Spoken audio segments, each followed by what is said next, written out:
अस्सलाम वालेकुम। मैं राशिद की अदबी दुनिया में हम आपका इस्तकबाल करते हैं। तो दोस्तों, पेश खिदमत है एक मज़मून और मज़मून का उन्वान है हर्फ़ निस्बत, जिसके खालिक है प्रोफेसर दबीर अहमद। मैंने यह अख़ज़ किया है किताब ज़फ़र गांधी बीच का वर्क़ तनाज़ुर में, जिसकी कीमत 400 रुपये है और मुरत्तिब किया है दबीर अहमद ने। मैं आपके सामने 8वीं किस्त पढ़ रहा हूँ। अभी कई और किस्त आपके सामने आएंगे। दोस्तों, चूँकि ये मज़मून इतनी ज़रूरी है, ख़ासकर स्टूडेंट्स के लिए मैं पढ़ रहा हूँ कि शायद उनके कोई काम आ जाए, तो हाज़िर है आपके सामने 8वीं किस्त। किताब की कीमत सिर्फ 400 रुपये है। प्रोफेसर अनीस अशफाक अपने तज़किया इंट्रामोरस में जदीदियत और ज़फ़र गांधी के मुतालिक अपने ख़यालात का इज़हार यूँ करते हैं। 10 ईस्वी के दहे में जब अदब में जदीदियत अपने पाँव 60 ईस्वी के दहे में जब अदब में जदीदियत अपने पाँव पूरी तरह जमा चुकी थी, रवायती अफसाने के खोल से निकलकर जिन लिखने वालों ने उर्दू अफसाने की नई खतूत साजी की, उनमें ज़फ़र गांधी का नाम बहुत नुमाया है। उस ज़माने में उनकी तख्लीक़ें उन तमाम पर्चों में शाये हो रही थी जो नए तख्लीक़ी मिलान को खुशामदीद कह रहे थे, और चूँकि शफ़क़ों इस मिलान का इस्तकबाल करने में पेश पेश था, लिहाजा ज़फ़र गांधी के अफसाने उसके शुमारों में बड़े एहतमाम से शाये हो रहे थे, और पढ़ने वाले उन अफसानों के नए तर्ज़ एहसास और सलूक के नएपन की तहसीन के लिए बग़ैर न रह पाते। बीच का वर्क़ का दूसरा अफसाना क्या आए। अफसाना नया आईना ज़ात के मुताले के बाद यानी इंटरमोरस के बाद एक नई दुनिया में पहुंचा देता है। सच तो यह है कि इस कहानी में ज़फ़र गांधी ने शऊर की तकनीक को बखूबी इस्तेमाल किया। ज़हनी कशमकश की ये कहानी कदीम और जदीद के अज़ली मसले को सामने लाती है। नए कदरें सीने से लगाने के काबिल हैं कि पुरानी ये एक बड़ा मसला है और हल कोई नहीं है। बात सिर्फ इतनी रह जाती है कि हसास ज़हन तमाम पुराने और नए हेलों को टटोलना चाहता है, और यहाँ भी वायलेंस की सूरत के सिवा कोई दूसरा नतीजा बरामद नहीं हो पाता।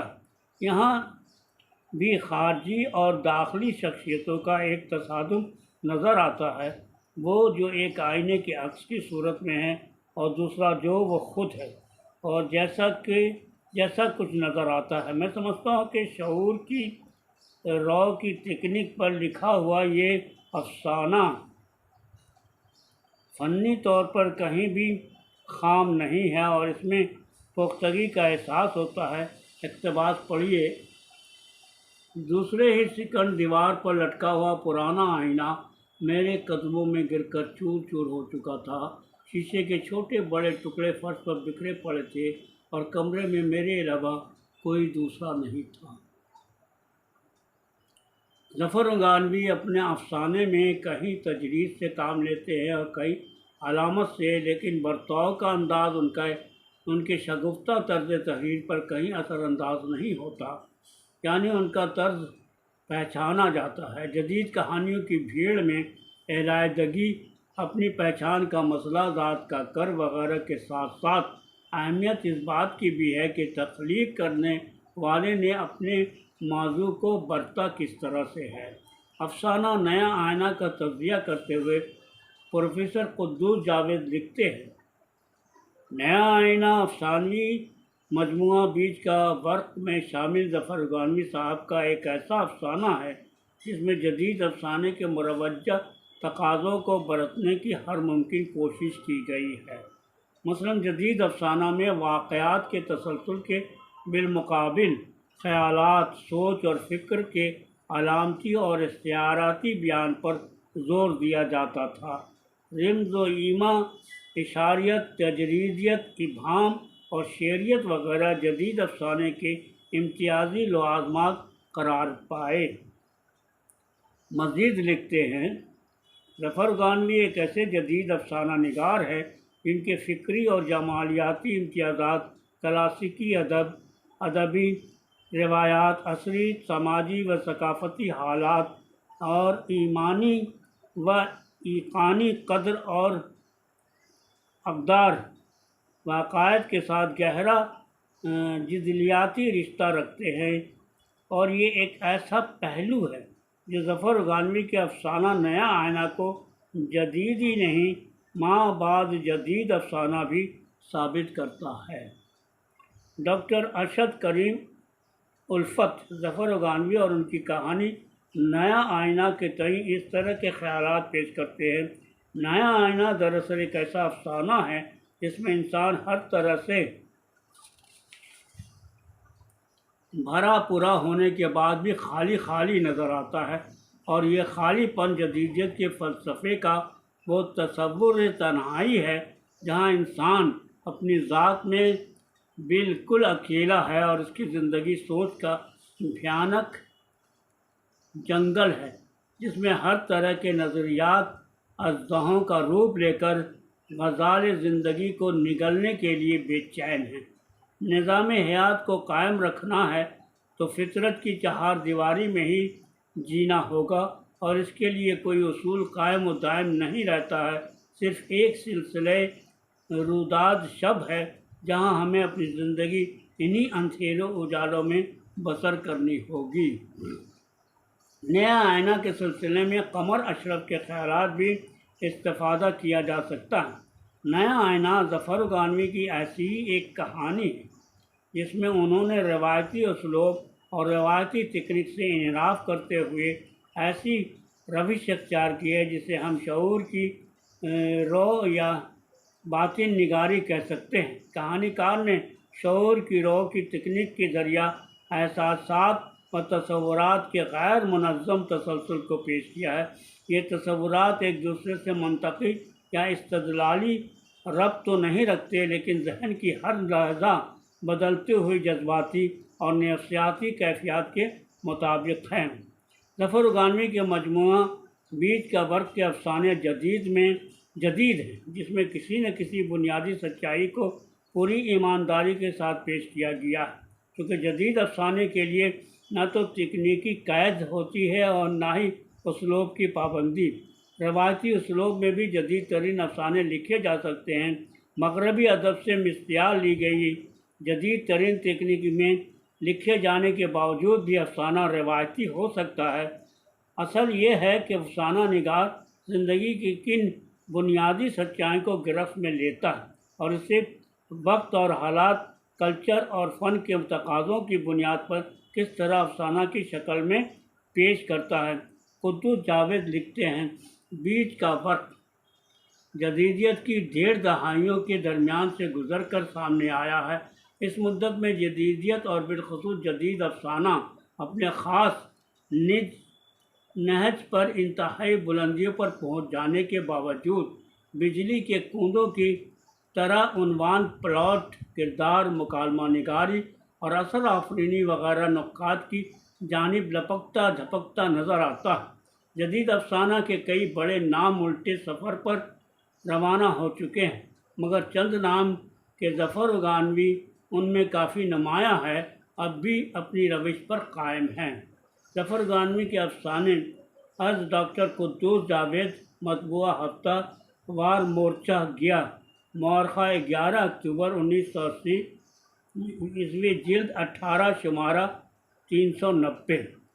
बीच का वक्त में ज़फ़र गानवी के जहन और दिल की 9 ब 9 तरंगों और वजूद पर वक्त और हालात के बख्शे हुए ज़ख्मों को एक साथ लिखने और कुरोदने में मदद मिलती है। अफ़साना निगार ने अपने मजमूआ के आगाज़ में ही ये वाज़े कर दिया था कि इस जहन की कहानी जो आज की इक़्तिसादी, सियासी और समाजी तकाज़ों का रद्द-ए-अमल है, उस शख्स के लिए नाकाबिल फ़हम है जिसका जहन मुफलिस आज का होते हुए भी असली नज़रियात की पेचीदगियों के तज़किया से कासिर है। यह हवाला नई कहानी ज़फ़र गानवी बीच का वर्क। ज़फ़र गानवी के मज़कूरा इक़्तिबास से ये नतीजा अख़ज़ किया जा सकता है कि उन्होंने जदीदियत से मुतासिर होकर ही कहानियाँ लिखी हैं और उनकी कहानियाँ ऐसे शख्स के लिए है जो अलामत व तजरीद के इदराक से पूरी तरह वाकिफ़ हो। उनके अफसाने अलामती और तजरीदी होते हैं, फ़र्द के ज़ाती कद का इजहार है और इज्तिमाई बेसिमती और ज़वाल पजीरी का बयान भी। वक्त और हालात की करवटों की तस्वीर कशी भी, इक़्तिसादी बहरान और परागंदगी के ख़िलाफ़ एहतजाज भी, और घिनौनी सियासी हदबंदियों, हथकंडों और खुदगर्जियों पर गहरा तंज भी। नई सड़क मजमुआ बीच का वर्क में शामिल तीसरी कहानी है जो खालिस अलामती है, तजरीदी नहीं। इस कहानी के बारे में ख़ुद कहानीकार ने मुख्तलिफ आरा की रोशनी में इस कहानी की गर्ज़ व गायत को समझने के लिए दरवा किए हैं। अंडर ग्रेजुएट तलबा की समझ के मुताबिक ये करप्ट औरत की कहानी है। तालीम याफ्ता तबका इस कहानी को मुल्क की तकसीम से इबारत देता है, जबकि हम असर तख्लीकारों ने इस कहानी को माजी से मुस्तकबल की कहानी करार दिया है। दरअसल अलामती कहानियाँ आमतौर पर यही सूरत पैदा करती हैं, उनमें मानी की तहें खुलती हैं और हर शख्स ज़हनी इस्तेदाद के मुताबिक उसके मानी को अखज़ करता है। लेकिन इस कहानी के बार बार मुताले से यह हकीकत शिद्दत के साथ उभरती है कि ये एक करप्ट औरत की ही कहानी है। इन जुमलों को देखिए। कुछ दूर जाने पर उसको एक दोराहा मिला, सोई हुई लंबी सपाट सड़क के जिस्म से फूलती हुई एक दूसरी सड़क।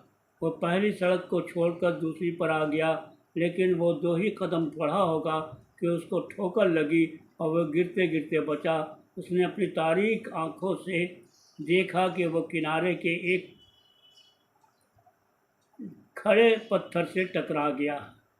दरअसल ज़फ़र उगानवी के अफ़साने असली ज़िंदगी के हालात को पेश करते हैं। उनकी कहानियाँ रिवायती तसव्वुर में मैसूर नहीं रहती।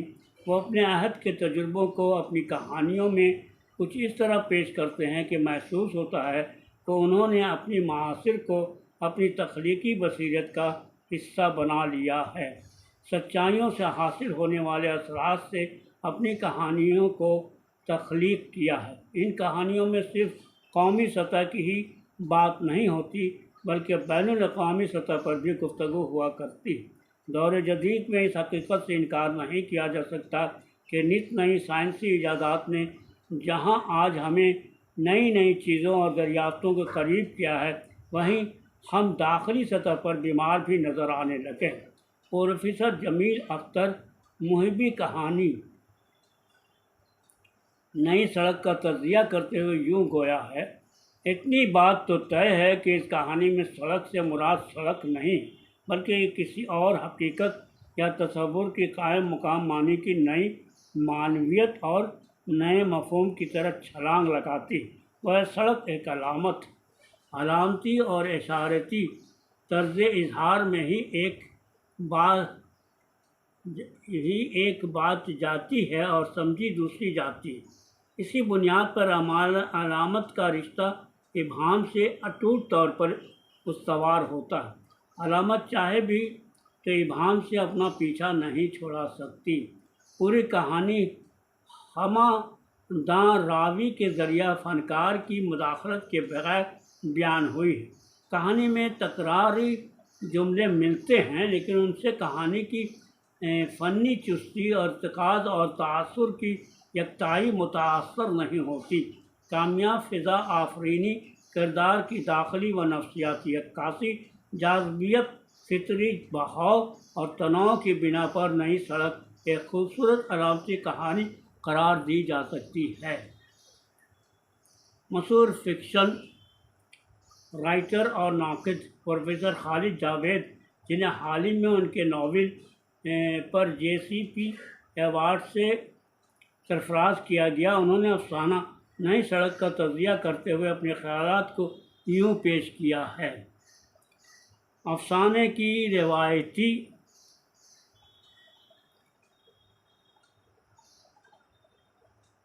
अफसाने के रावी और सड़क के दरमियान जो मुकालमा होता है वो बिल्कुल वाज़ेह तौर पर एक झिंझलाए हुए मर्द और बागी औरत के दरमियान हुए मुकालमे से मुमासलत रखता है। यहाँ ये भी गौर करने के लायक है कि ज़मीन और औरत दोनों के दरमियान हमेशा से एक ताल्लुक़ कायम किया जाता रहा है और धरती को औरत का ही बातनी या रूहानी रूप करार दिया गया।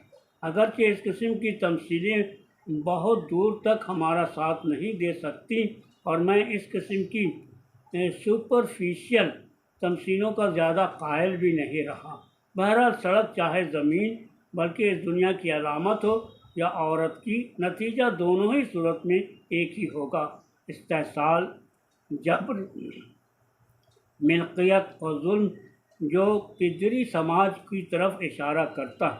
अफसाने में सड़क पर अगर कोई औरत भी चलती हुई दिखाई जाती तो बात और थी, मगर सड़क को रौंदने वाले सिर्फ मर्द हैं और इस तरह यह अफसाना मर्द के जुल्म और सितम की शिकार और जिस्मानी तौर पर रौंदी गई औरत की जुर्रत और बगावत का आयनादार बन जाता है।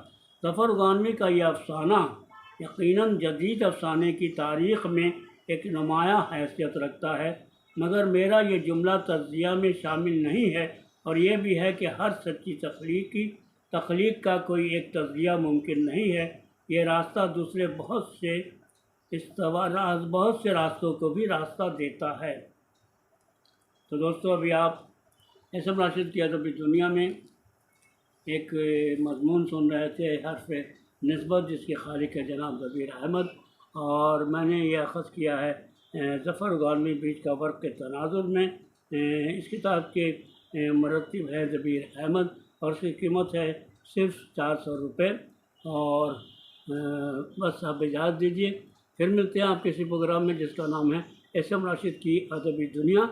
तो दोस्तों, चूँकि ये एक बड़ा मज़मून है, इसलिए अभी और कई किस्त आपको बर्दाश्त करनी होगी, और क्योंकि ये उन स्टूडेंट्स के लिए मैं पढ़ रहा हूँ जिनको शायद वक्त न मिले पढ़ने के लिए, तो कम से कम रात के वक्त सुन लें ताकि उनके काम आए। तो दोस्तों, इजाज़त दीजिए, हम फिर मिलते हैं आप किसी प्रोग्राम में जिसका नाम है एसएम राशिद की अदबी दुनिया। अल्लाह हाफ़िज़।